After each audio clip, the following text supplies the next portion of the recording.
តាក់ទងទៅនឹងសំណួរអំពីតម្លៃគ្រាប់រ៉ុកកែត BM21 ដែលខ្ញុំបានឆ្លើយពីមុនក៏ប៉ុន្តែពេលនេះខ្ញុំសូមបកប្រែជាភាសាខ្មែរម្ដងតម្លៃគ្រាប់រ៉ុកកែត BM21 ពលមានស្ដីពីទីផ្សាររបស់ BM21 ដែលបានផ្សាយថា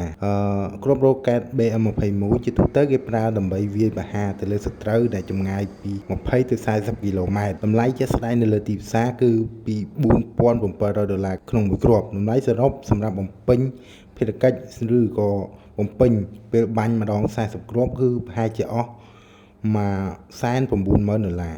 ប៉ុន្តែព័ត៌មាននេះមិនអាចបញ្ជាក់ពីការពិតបានទេព័ត៌មានផ្សេងទៀតបានលេចឡើងក្នុងលទ្ធផលស្វែងរកដូចជាតម្លៃ$2លាន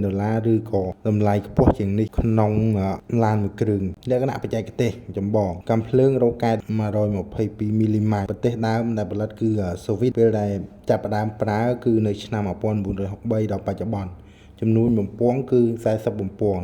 model standard ចម្ងាយបាញ់ពី5គីឡូម៉ែត្រទៅ52គីឡូម៉ែត្រងាន់គ្រាប់66គីឡូក្រាមវិធីបាញ់ម្ដងឬបាញ់ទាំងមូលអាចបាញ់គ្រាប់បានទាំងអស់40គ្រាប់ក្នុងរយៈពេល20វិនាទីជាប្រភេទឡានដែលយើងដឹកអាចធ្វើដំណើរបាន50គីឡូម៉ែត្រក្នុង1ម៉ោង